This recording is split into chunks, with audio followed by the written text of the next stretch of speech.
எல்லா குடும்பத்திற்கும் 10,000 ரூபாய் வழங்கப்படும் என்றும், பெண்களுக்கு மாதந்தோறும் 1000 ரூபாய் வழங்குவதை 2000 ரூபாய் வழங்கப்படும் என்றும், மகளிருக்கு தற்போது நகர பேருந்தில் கட்டணம் இல்லாமல் பயணம் செய்கின்றார்கள். இனி அதிமுக ஆட்சிக்கு பிறகு ஆண்களும் கட்டணம் இல்லாமல் நகர பேருந்தில் பயணம் செய்யலாம்.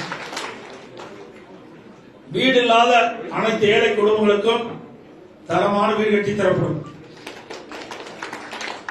அம்மா இருசக்கர வாகனம் 5 லட்சம் பேர்களுக்கு வழங்கப்படும். ஒவ்வொரு அம்மா இருசக்கர வாகனம் வாங்குவதற்கும் 25,000 ரூபாய் மானியம் வழங்கப்படும். முதியோர் உதவித்தொகை 2,000 ரூபாய் உயர்த்தி வழங்கப்படும்.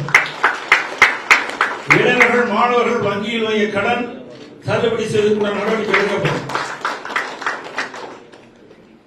வாழ்வாதார உதவியாக ஆண்டுக்கு 3 கேஸ் சிலிண்டர் ஒவ்வொரு குடும்பத்திற்கும் வழங்கப்படும். தற்போது இல்லத்தரசின் பணிச்சுமையை குறைக்க அரிசி குடும்ப அட்டைதாரருக்கு குளிர்பதன பெட்டி ஃபிரிட்ஜ் விலையில்லாமல் வழங்கப்படும். குடும்ப அட்டைதாருக்கு தற்போது வழங்க வரும் விலையில்லா அரிசியோடு 1 கிலோ பருப்பு, 1 லிட்டர் சமையல் எண்ணெய் விலையில்லாமல் அனைத்து குடும்ப அட்டைக்கும் வழங்கப்படும்.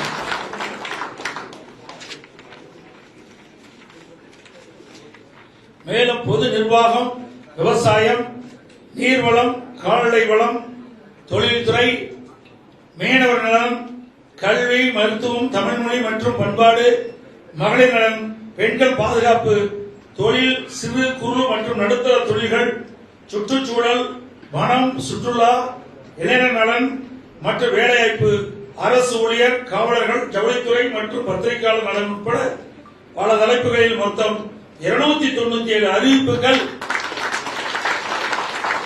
இன்றைய தினம் அனைத்து இந்திய அண்ணா திராவிட முன்னேற்ற கழகத்தின் சார்பாக வெளியிடப்படும் என்ற மகிழ்ச்சியான செய்தி இந்த நேரத்தில் தெரிவித்துக் கொள்கிறேன்.